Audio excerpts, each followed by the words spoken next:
Krishnamraju VVR NDA national democratic alliance ఇది Bharatiya Janata party ఏర్పాటు చేసిన ఒక కూటమి. దీనిలో దేశవ్యాప్తంగా పలు ప్రాంతీయ పార్టీలు భాగస్వామ్యంగా ఉన్నాయి.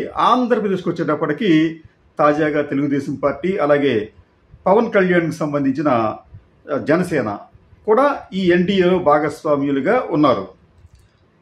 ఈ ఎన్డీఏ భారతదేశంలో ప్రస్తుతం 20 రాష్ట్రాలు, కేంద్ర పాలిత ప్రాంతాల్లో అధికారంలో ఉంది. ఇంకో రకం చెప్పాలంటే దాదాపు ఉత్తరాది అంతా కూడా ఈ ఎన్డీఏ పాలనలోనే ఉంది. దక్షిణాదికి వచ్చేటప్పటికి ఆంధ్రప్రదేశ్లో ఎన్డీఏ అధికారంలో ఉంది. అయితే ఈ ఎన్డీఏ ఎదుగుతున్న వైనం, ఎన్నికల సమయంలో వారు అనుసరిస్తున్న పద్ధతులు వివాదాస్పదంగా మారుతున్నాయి. ఎట్ ఎనీ కాస్ట్ మనం అధికారంలోకి రావాలి అని వారు ప్రయత్నిస్తున్నట్లుగా విమర్శలు వస్తున్నాయి. ఒకప్పుడు హిందూ వాదాన్ని బాగా ప్రచారం చేసి హిందువులను రెచ్చగొట్టి ముస్లింస్కి వ్యతిరేకంగా ఉత్తరాదిలో అధికారాన్ని హస్తగతం చేసుకున్నారు అన్న ఆరోపణలను ఎన్డీఏ ఎదుర్కొంది. ఇప్పుడు ఆ ఫేజ్ నుంచి, ఆ దశ నుంచి మారుతూ రూపాంతరం చెందుతూ ఇప్పుడు ఏ రాష్ట్రానికి ఆ రాష్ట్రంలో అధికారంలో రావడానికి కొత్త కొత్త వ్యూహాలను ఈ ఎన్డీఏ అనుసరిస్తోంది. దీనికి తాజా ఉదాహరణ బీహార్. బీహార్లో జరిగిన అసెంబ్లీ ఎన్నికల్లో మొత్తం 243 స్థానాలకు గాను 202 స్థానాల్లో ఎన్డీఏ గెలిచింది. ఇది అనూహ్యమైన మెజారిటీ. అయితే ఈ ఎన్నికలకు ముందు జరిగిన ప్రీపోల్ సర్వేలు కానీ, ఎగ్జిట్ పోల్ సర్వేలు కానీ ఎక్కడా కూడా ఎన్డీఏకు ఇంత పెద్ద మెజారిటీ వస్తుందని చెప్పి ఎవరూ చెప్పలేదు. ఈవెన్ భారతీయ జనతా పార్టీకి అనుకూలంగా ఉండే జాతీయ మీడియా కూడా ఇంత మెజారిటీని ఊహించలేదు. మరి ఎలా వచ్చింది ఇంత మెజారిటీ అనేది ఒక చర్చనీయ అంశం. అయితే ఈ ఎన్నికల్లో ఓటర్లను బాగా ప్రభావితం చేసిన అంశం ఏమిటంటే, ఎన్నికలకు ముందు ఈ నితీష్ కుమార్ ప్రభుత్వం రాష్ట్రంలోని దాదాపు 21.25 కోట్ల మంది మహిళలకు 1.25 కోట్ల మంది మహిళలకు ఒక్కొక్కరికి 10,000 రూపాయల చొప్పున నగదు బదిలీ చేసింది. బహుశా ఇంత పెద్ద మొత్తంలో భారతదేశంలో మరే రాష్ట్రము ఎన్నికలకు ముందు బదిలీ చేయలేదు. సరే, ఈ బదిలీ చేయడానికి అవసరమైన నిధులను ఎలా సేకరించారు? ఇక్కడే ఒక వివాదం నడుస్తుంది. సరిగ్గా పోలింగ్కు ముందు, పోలింగ్ కొద్ది రోజులు జరుగుతుందనగా బీహార్ ప్రభుత్వం అప్పటికే ప్రపంచ బ్యాంకు నుంచి సుమారుగా 14,000 కోట్ల రూపాయలు రుణంగా తీసుకుంది. ఆ రుణం యావత్తూ కూడా ఈ బీహార్లో నితీష్ కుమార్ ప్రభుత్వం, ఎన్డీఏ కూటమి ఈ మహిళలకు నజరానాగా, బహుమతిగా 15,000 రూపాయల చొప్పున పంపిణీ చేసింది అన్నది ఒక ఆరోపణ. దీనిని జనస్వరజ్ అభియాన్ పార్టీకి చెందిన ప్రశాంత్ కిషోర్ ఈ ఆధారాలతో సహా దాన్ని బయటపెట్టారు. అంటే ప్రపంచ బ్యాంక్ దగ్గర నుంచి ఎప్పుడు వచ్చే నిధులు, వీటిని ఎట్లా డైవర్ట్ చేశారు, ఎంతమంది మహిళలకు ఇచ్చారని చెప్పే లెక్కలన్నీ కూడా ప్రశాంత్ కిషోర్ బయట పెట్టడంతో దేశవ్యాప్తంగా మరో చర్చకు ఒక తెరదీసినట్టుగా అయింది. ఎందుకంటే ఎన్నికలకు ముందు అధికార పక్షంలో ఉన్నవారు ఇష్టానుసారం నిధులను మళ్లించి ఈ ఓటర్లకు ఇవ్వటం అనేది ఎంతవరకు భావ్యం, దీనిని ఎన్నికల సంఘం కానీ, కోర్టులు కానీ ఎందుకు పరిశీలించటం లేదు, ఎందుకు అభ్యంతరం చెప్పట్లేదన్న ప్రశ్నలు కూడా ఉత్పన్నమవుతున్నాయి. నిజానికి ఈ మొత్తానికి మీద 21,000 కోట్ల రూపాయలను ఎన్నికలకు ముందు ఒక్కొక్క మహిళకు 10,000 రూపాయల చొప్పున నితీష్ కుమార్ ప్రభుత్వం ఇచ్చింది. దీని ప్రభావం అనేది ఈ పోలింగ్ సమయంలో బాగా పడింది. అందుకనే అక్కడ ఎన్డీఏ కూటమికి 243 స్థానాలకు గాను 202 స్థానాల్లో విజయం లభించింది అని ఇప్పుడు విశ్లేషకులు చెప్తున్నారు. అయితే విచిత్రం ఏంటంటే బీహార్ అనేది బాగా వెనుకబడిన రాష్ట్రాల్లో ఒకటి. ఈ రాష్ట్రానికి దాదాపుగా 4.06 లక్షల కోట్ల రూపాయల అప్పులు ఉన్నాయి.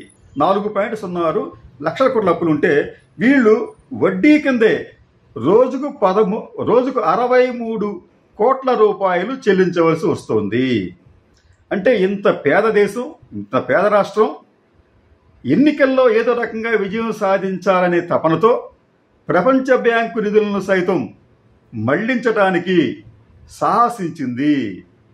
అలాగే ఆర్థిక భారం పడుతున్నప్పటికీ కూడా లెక్క చేయకుండా ఈ ఖజానా నుంచి దాదాపు 21,000 కోట్ల రూపాయలు ఎన్నికలకు ముందు అక్కడి మహిళలకు పంచారు. అంటే ఇది ఎంత ఆలోచించాల్సిన విషయం మనందరూ కూడా. ఇటువంటి విషయాలకు సంబంధించి ప్రధానంగా ఆంధ్రప్రదేశ్లో జగన్మోహన్ రెడ్డి కూడా ఆలోచించాలి.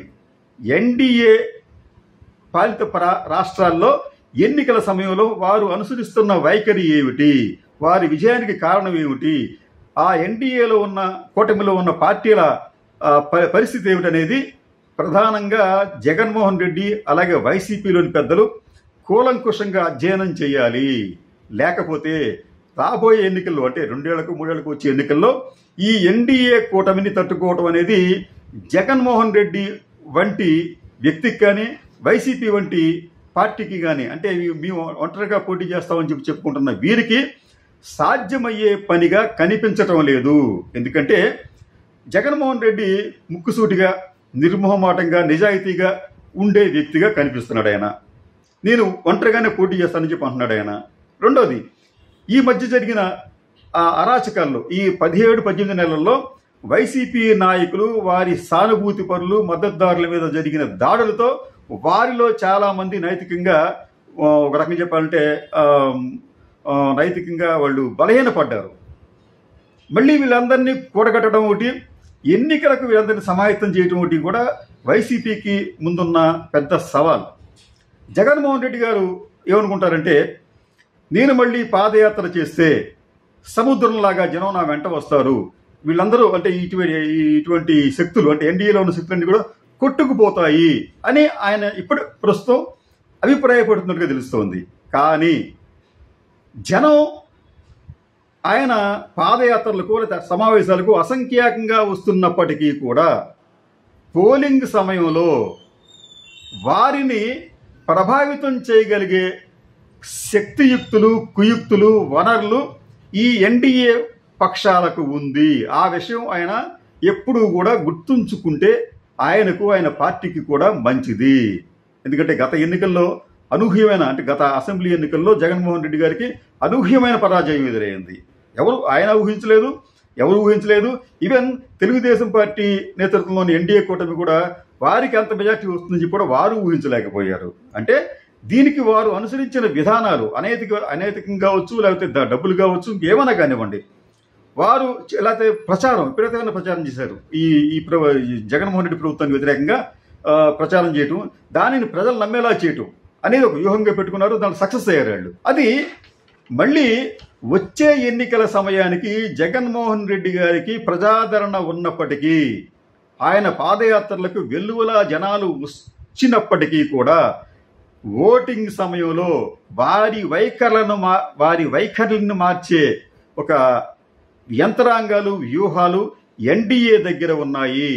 మీకు ఒక ఉదాహరణ ఏంటంటే, తాజాగా బీహార్ ఎన్నికలే. బీహార్లో కూడా ఈ ఎన్డీఏకు అంత మెజార్టీ వస్తుందని చెప్పి ఎవరూ ఊహించలేదు. ఎన్డీఏ కూటమి కూడా ఊహించలేదు. అంటే ఈ మారుతున్న పరిస్థితుల నేపథ్యంలో వైసీపీ కూడా తన వ్యూహాలను మార్చుకోవాలి. నిజానికి ఒక లోపం ఏంటంటే, జగన్మోహన్ రెడ్డి గారు గత ఎన్నికల ముందు భారతీయ జనతా పార్టీతో జతకట్టి ఉంటే ఈ రోజున ఆ కూటమి ఓడిపోయినప్పటికీ కూడా ఆ కేడర్ మీద ఇంత అణచివేతలు ఉండేవి కాదు. ఎందుకంటే కేంద్రంలో ఉండేది మోడీ ప్రభుత్వం కాబట్టి ఇక్కడున్న చంద్రబాబు నాయుడు గారి భయంతో కాస్త జాగ్రత్తగా ఉండేవాడు. అయితే జగన్మోహన్ రెడ్డి గారు వైఖరి ఏమిటంటే, నేను భారతీయ జనతా పార్టీతో పొత్తు పెట్టుకుంటే ముస్లింలు దూరం అవుతారని చెప్పి ఆయన భావన, ఆయన భయం కూడా. కానీ ఈ భయంలో ఏమైనా హేతుకత ఉందా?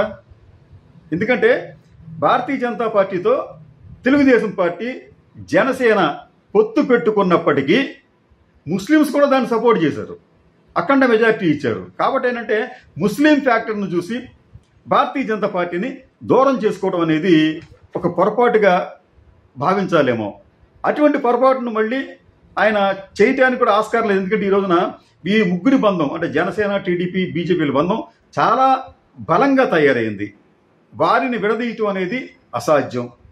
కాబట్టి ఇటువంటి పరిస్థితుల నేపథ్యంలో ఎన్డీఏ అనేది అధికారం కోసం వాళ్ళు అనుసరిస్తున్న విధానాలు ఊహించని విధంగా ఉంటున్నాయి. కాబట్టి జగన్మోహన్ రెడ్డి గారు కూడా తన వైఖరిని, వ్యూహాలను ఖచ్చితంగా ఆయన రచించుకోవాలి. దీనికోసం ఆయన వీలైతే పార్టీలోని సీనియర్లు, కొంతమంది మేధావులతో ఒక బృందాలుగా, కమిటీలుగా ఏర్పాటు చేసి వారితో నిరంతరం చర్చిస్తూ ఎప్పటికప్పుడు తాజా పరిస్థితులను అంచనా వేస్తూ నిర్ణయాలు తీసుకోగలిగితేనే వైసీపీకి మేలు కలుగుతోంది. లేకపోతే ఈ ఎన్డీఏ వెల్లువలో